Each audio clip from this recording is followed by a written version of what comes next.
तो the रिनकार्नेटेड emperor के पिछले एपिसोड में हमने देखा था कि साइन और लिंक्सी उस प्राइमल एनर्जी का सोर्स पता करते हुए एक स्प्रिंग के पास जा पहुंचे थे, जहां साइन डिसाइड करता है कि वह लोग यहाँ के मौजूद प्राइमल एनर्जी से अपनी कल्टीवेशन करेंगे। पर लास्ट सीन में हमें दिखाया गया था कि लिंक्सी की स्वॉर्ड उसकी खुद की लाइफ एनर्जी को अपने अंदर एब्जॉर्ब करना शुरू कर दिया था, जिससे लिंक्सी बेहोश हो गई थी। और अब आगे तो एपिसोड की स्टार्टिंग में हम साइन को देखते हैं जो लिंक्सी को संभालते हुए उस मेडिटेशन कुशन पर बैठाता है, जिसके बाद सैन लिंक्सी की बिगड़ रही हालत को देखकर खुद की लाइफ एनर्जी लिंक्सी की बॉडी में ट्रांसफर करना शुरू कर देता है, जिससे थोड़ी देर में लिंक्सी को होश तो आ जाता है, पर अभी भी वह काफी वीक थी।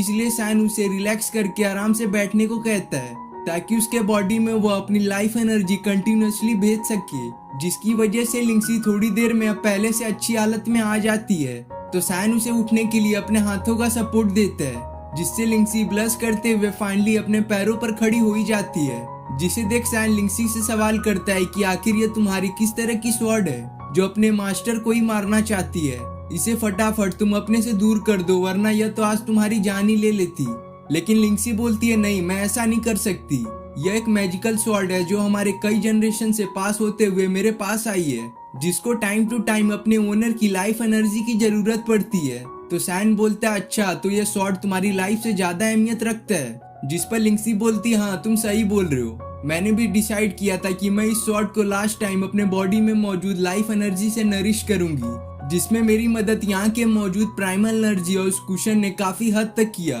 जिसकी वजह से मैं अपनी काफी ज्यादा अमाउंट में लाइफ एनर्जी स्वॉर्ड के अंदर ट्रांसफर कर पाई। जिसके लास्ट में मैंने प्लान किया था कि जब मेरी लाइफ एनर्जी काफी हद तक लो हो जाएगी तो मैं इस सबली बैलन हर्ब का यूज करके उसे वापस से रिचार्ज कर लूंगी, क्योंकि ये सबली बैलन हर्ब एक तरह का लाइफ एनर्जी बूस्टर है जिसके अंदर काफी ज्यादा अमाउंट में लाइफ एनर्जी मौजूद है। पर जैसा मैंने सोचा था वैसा कुछ भी नहीं हुआ और लास्ट में तुम्हें खुद मेरी जान बचानी पड़ी। तो मेरी जान बचाने के लिए मैं तुम्हें यह सबली बैलन हर्ब देना चाहती हूँ, क्योंकि अब यह मेरे किसी भी काम का नहीं रह गया। जिस हर्ब को साइन शुरू में तो लेने से मना करता है, पर लिंक्सी के बार बार फोर्स करने पर उसे यह हर्ब लास्ट में लेना ही पड़ता है। जो लोग आगे कुछ सोच पाते तभी वहां पर जिस जगह पर साइन और लिंक्सी मौजूद थे वहां पर भूकंप सा आ जाता है, जिसकी वजह से वहां पर मौजूद कई सारे चट्टानें ऊपर से नीचे गिरना स्टार्ट कर देती है। जिसे देख साइन लिंक्सी को अच्छी तरह से कवर कर लेता है ताकि उसे एक भी चट्टान गलती से ना लग जाए। और उसी दौरान सैन यह भी नोटिस करता है कि अर्थक्वेक नेचुरली नहीं आ रहा है, बल्कि एक वाइब्रेशन की वजह से यहाँ पर यह पैदा हो रहा है। लेकिन हम देखते हैं कि अर्थक्वेक ज्यादा समय तक नहीं रहता और वहाँ का इन्वायरमेंट वापस से पहले जैसा हो जाता है। तो सैन लिंक्सी से बताता है कि यह अर्थक्वेक नेचुरली नहीं आया था, बल्कि एक वाइब्रेशन की वजह से आया था, जो कि वाइब्रेशन उस डायरेक्शन से आ रही थी। तो आओ मेरे साथ उस डायरेक्शन में हम लोग चलते हैं और पता करते हैं कि अर्थक्वेक भला क्यों आ रहा है। जिसके बाद हमें थोड़ी देर बाद का सीन दिखाया जाता है जहाँ पर सैन उस वाइब्रेशन का सोर्स का पीछा करते हुए एक अजीब सी जगह पर आ जाता है, जिस जगह पर तो पहले से ही कई सारे कल्टीवेटर और वो एंशिएंट जीनोम का यंग मास्टर मौजूद था, जो लोग आपस में कई समय से फाइटिंग कर रहे थे, जिनके फाइट की वजह से यहाँ पर वो वाइब्रेशन पैदा हुआ था। और यहाँ पर यह फाइटिंग किसी और चीज के लिए नहीं बल्कि ये जेट स्लिप के लिए फाइट चल रही है, जो कि यहाँ पर टोटल 5 मौजूद थे। फिर हम उस यंग मास्टर को देखते हैं जो वहाँ पर मौजूद सभी कल्टीवेटर को अपनी स्वॉर्ड के स्लैश अटैक से काफी हद तक डोमिनेट कर रहा था और बोलता है कि तुम लोग की इतनी हिम्मत, तुम लोग बस एक नॉर्मल से इंसान होकर मुझसे पंगे लो। यहाँ के मौजूद सभी जेट स्लिप को आज मैं खुद अपने साथ लेकर जाऊंगा और देखता हूँ मुझे इसे लेने में कौन रोकता है।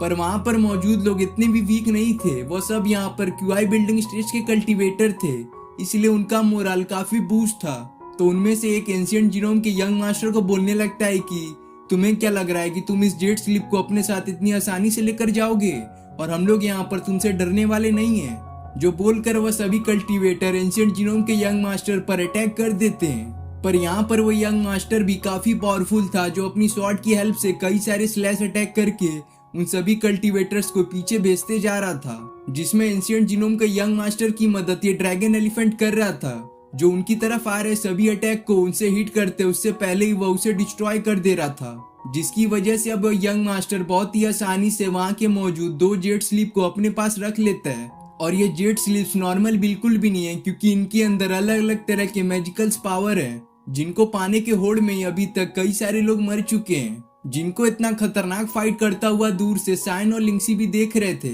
तो साइन लिंक्सी से बोलता है कि वहां पर जाना खतरे से खाली नहीं है, इसलिए तुम यहीं पर रुक कर उनकी फाइट देखो और मैं खुद जाकर उनमें से एक जेट स्लीप को अपने पास ले आता हूँ। जो बोलकर सैन उन जेट स्लीप्स की ओर जाने लगता है। पर सैन जब उस जगह के करीब पहुंचता है जहां पर वह जेट स्लीप था, तो वह देखता है कि उसके सामने बस अब 3 जेट स्लीप ही बच चुके हैं, क्योंकि यहाँ के मौजूद 5 में 2 जेट स्लीप तो वह यंग मास्टर अपने पास ऑलरेडी ले चुका है। जिससे अब सैन थोड़ी देर सोचने के बाद डिसाइड करता है कि वह एक समय पर 3 जेट स्लीप को तो अपने पास ले नहीं जा सकता, इसलिए वह एक जेट स्लीप को ही टारगेट करेगा, जो कि प्रिमोडियल पंच टेक्निक का जेट स्लीप था। तो सैन और भी समय बिना गवाए हुए तुरंत ही उस जेट स्लीप की ओर जाने लगता है, जिसके अंदर वह प्रिमोडियल पंच टेक्निक के बारे में बताया गया था। जिसको उस जेट स्लीप की ओर जाता हुआ देख एक कल्टीवेटर देख लेता है, तो वह उसे रोकने के लिए सामने आता है। पर सैन उसे एक ही अटैक करके काफी पीछे भेज देता है और उस जेट स्लीप के काफी हद तक करीब पहुंच जाता है। पर लास्ट टाइम पर सैन पर वह ड्रैगन एलिफेंट एक बहुत ही पावरफुल अटैक करता है,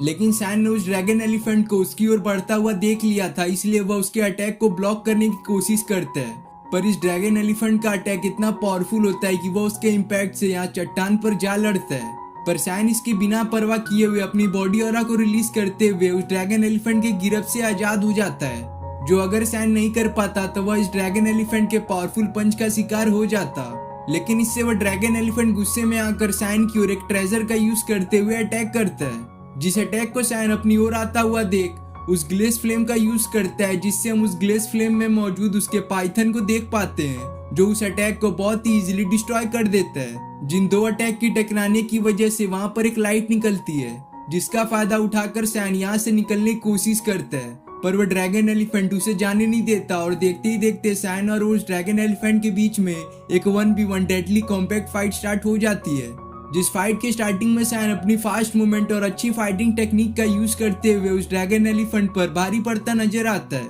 पर वह ऐसा ज्यादा देर तक डोमिनेट नहीं कर पाता, क्योंकि जैसे यहाँ पर सैन स्ट्रांग हुआ है वैसे ये ड्रैगन एलिफेंट भी पहले से भी स्ट्रांग हो चुका था, जो सैन पर अब कई सारे अटैक करके उसे पीछे जाने पर मजबूर कर देता है। जिसकी इतनी बढ़ी हुई पावर देखकर सैन को समझ में आ जाता है कि वह इससे इतनी आसानी से जीत नहीं सकता, इसलिए वह उस ड्रैगन एलिफेंट को चकमा देकर यहाँ से निकल जाता है। जिसको यहाँ से जाता हुआ वह एंशिएंट जीनोम का यंग मास्टर भी देख लेता है, जिसने एक और जेट स्लीप को हासिल कर लिया था। तो वह बोलने लगता है कि अरे ये तो वही बच्चा है, इसे पकड़ो, इसकी वजह से मेरी काफी बेइज्जती हुई है, पर आज मैं इसे इस जेट स्लीप को ले जाने नहीं दूंगा। जो बोलकर वह यंग मास्टर ड्रैगन एलिफेंट के साथ सैन का पीछा करना स्टार्ट कर देता है, जिनको अपने पीछे आता हुआ देख सैन लिंक्सी के साथ फटाफट यहाँ से निकलने की कोशिश करता है, जिसमें वह काफी हद तक कामयाब भी हो जाता है, क्योंकि वह उस केव से काफी दूर आ चुका था। लेकिन जब सैन पीछे देखते हुए काफी तेजी से आगे जा रहा था, तभी उस पर एक अटैक आता है, जिसको सैन देख नहीं पाता, इसलिए वो अटैक सीधे सैन को ही जा लगता है। जिस अटैक के इम्पैक्ट से सैन के माउथ से ब्लड आना भी शुरू कर देता है, क्योंकि ये अटैक किसी और ने नहीं बल्कि चेंगहाई ने किया था, जो सैन का पीछा करते हुए इस जगह पर आ चुका था। तो चेंगहाई सैन को बोलता है कि फाइनली तुम मुझे मिल ही गए, तुम्हारी वजह से मैं यहाँ पर कई दिनों से भटक रहा था और तुम मुझे मिले कहाँ, इस जगह पर, तो लाओ तुम मुझे वो सबली बैलन हर्ब दे दो। जिससे अब सैन काफी बड़ी मुसीबत में फंस चुका था, क्योंकि उसके आगे खुद चेंगहाई खड़ा था और पीछे उसके यंग मास्टर और वह ड्रैगन एलिफेंट तो आ ही रहे थे। जिसके दिखाती एपिसोड यहाँ पे खत्म हो जाता है।